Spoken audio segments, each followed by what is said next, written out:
What's up everybody, it's Luke James, not the singer. If you're an indie artist looking for an album review and some promo, you can hit up Luke at redmattersite.com. But this right here is a review for Big K.R.I.T's sophomore album, Cadillactica. Big K.R.I.T is an MC from Mississippi who is known for releasing some of the greatest mixtapes to come out over the past couple of years, and even though his first album, Live from the Underground, wasn't very well received, it was still a really good album. And being the great rapper and producer that he is, has made this album, Cadillactica, one of the most anticipated releases of 2014.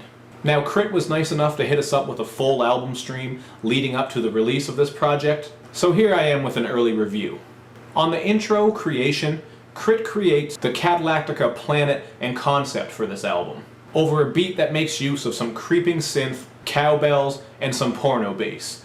Not that I would know what that sounds like. I mean, that's just what I've heard porno music sounds like. I mean, Lacey DeVal?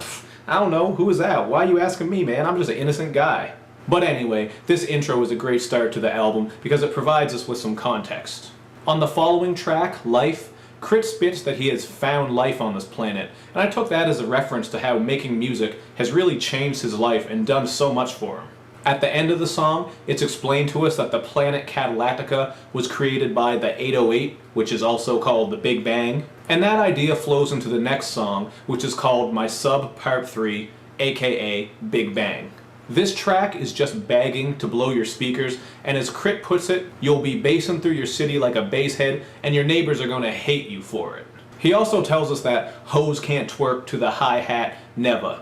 But after some of the twerking that I've seen on Vine, these hoes can twerk to anything, so I wouldn't really be surprised if someone did twerk to some hi-hats. The title track and single, Cadillactica, is up next, and you can peep my review for that on my channel. It's a DJ Dahi produced Cadillac anthem with a great bass line and an outer space vibe.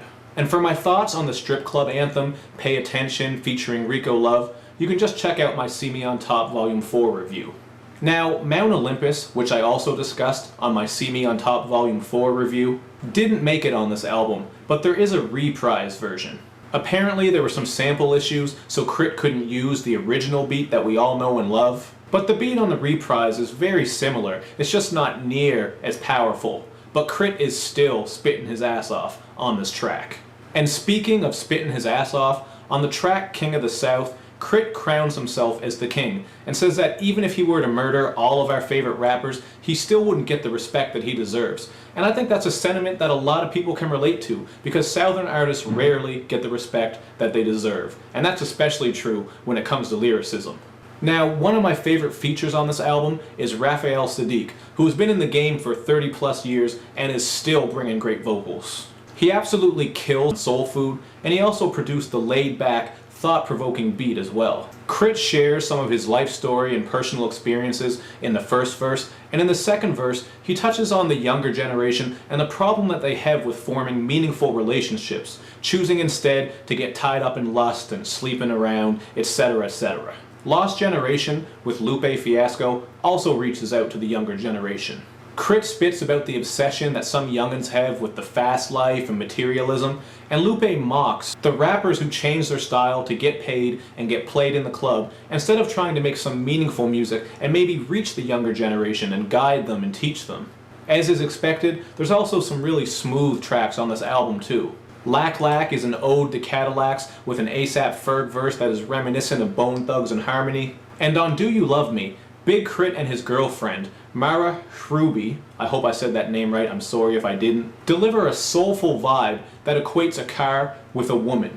And soulful is the perfect way to describe the track Third Eye, where K.R.I.T showcases his hook singing ability and delivers a jazzy, ethereal love song about connecting deeply with a woman. Angels has a nice jazzy beat as well, and it kind of sounds like one of DJ Quick's grooves. But the lines about angels getting high and taking bong hits because K.R.I.T can't understand why clouds are in the sky is a little bit silly to me. I mean, come on, Big K.R.I.T. Just watch a couple episodes of Bill Nye the Science Guy. It's not that deep. Everybody can figure out where clouds come from. But I'm just being goofy, and it's actually a good song to vibe out to.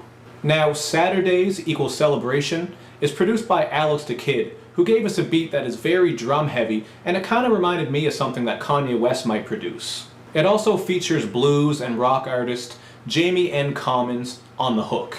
This is one of the deepest tracks on the album, where KRIT shares some of his spiritual views and lets his friends and family members know that he's found peace. So when he dies, bury him, mourn him, let it go, but always save Saturday for a celebration.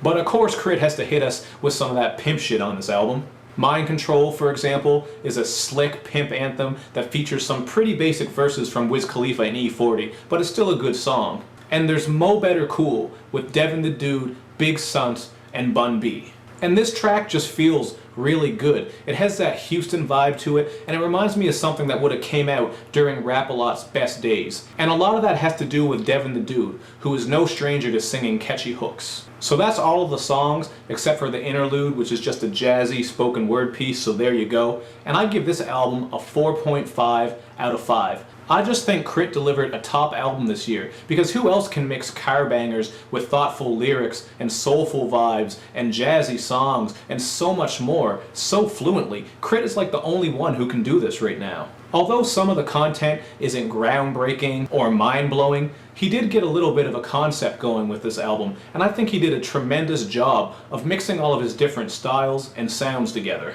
It's without a doubt a step up from Live from the Underground, and I really don't think KRIT could have done much better for his sophomore release. So I definitely recommend that everyone checks this album out. I think that the versatility and the cohesion makes for one of the strongest projects of the year, and I doubt you're going to be disappointed. Like, you could leave this in your car for months and months at a time, and you probably wouldn't get bored of it because there's just so many different styles and sounds on here, but they all fit together. It's not jumbled. If I told you that an album had all these different styles and sounds going on, you might think to yourself, how can somebody pull that off without making it sound like a mess? But Big KRIT did it, and that's why Big KRIT is claiming the King of the South. But that's a whole other discussion, and I ain't even going to get into that, so, you know, we'll leave that be.